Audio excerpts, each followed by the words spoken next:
केरल और तमिलनाडु राज्य की सीमा से लगकर खड़ा विशाल वेल्लीगिरी पर्वत। कहते हैं जब भी भगवान शिव का मन कैलाश में ऊब जाता है तो वो यहीं आकर निवास करते हैं। इसीलिए इस पर्वत को दक्षिण का कैलाश भी कहा जाता है।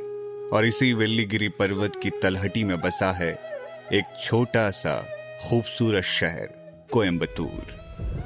वैसे तो पूरे दक्षिण भारत में ही बारिश अपने पूरे खुमार के साथ बरसती है, लेकिन शायद इस बार मॉनसून कोयम्बतूर पर कुछ ज्यादा ही मेहरबान था। पिछले कुछ दिनों से यहां लगातार होती बारिश रुकने का नाम ही नहीं ले रही थी। बरसात की ऐसी ही एक रात में अचानक आसमान में तूफानी हवाओं के साथ तेज बिजलियां कड़कने लगी, जिसे देखकर सड़क पर चलते इक्के दुक्के लोग भी डर कर आसपास के घरों के अहाते में जा छिपे। ऐसा लगने लगा मानो दिल दहला देने वाली ये बिजलियां किसी खास मकसद से कोयम्बतूर शहर पर कड़क रही हैं। मौसम में अचानक आए इस बदलाव को लेकर आसपास के लोग आपस में बातें कर ही रहे थे कि तभी अचानक किसी ने चिल्लाते हुए कहा, अरे देखो, बरगद के पेड़ पर 5 मुंह वाला नाग लिपटा है। उस आदमी की बात सुनकर वहां मौजूद सभी लोग चौंक गए।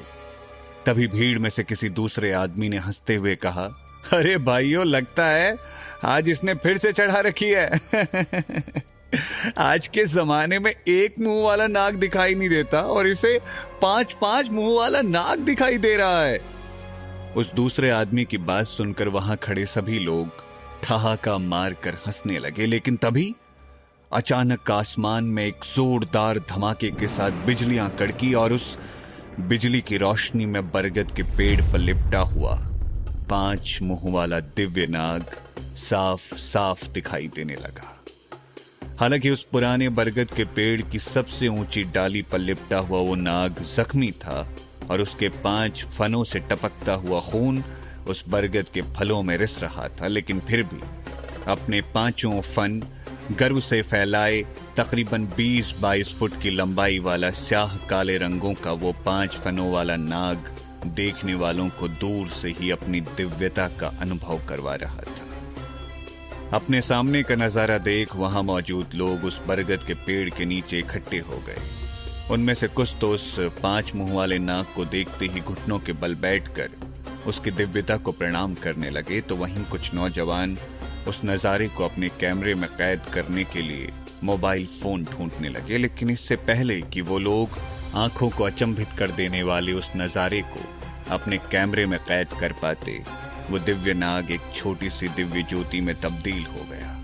तभी एक बार फिर से आसमान में तेज बिजलियां कड़की और अचानक वो दिव्य ज्योति गोली की स्पीड से उड़ती हुई पास ही के एक छोटे से घर की 3री मंजिल पर बने कमरे में दीवान पर सोए शिवा की दोनों आंखों के ठीक बीचों बीच जा समाई।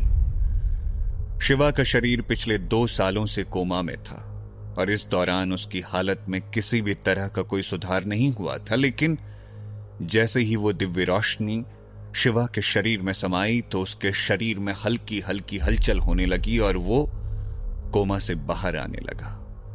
एक तरफ शिवा का शरीर धीरे धीरे कोमा से बाहर आ रहा था और दूसरी तरफ शिवा का दिमाग भी अपनी चैतन्य अवस्था में लौट आया था।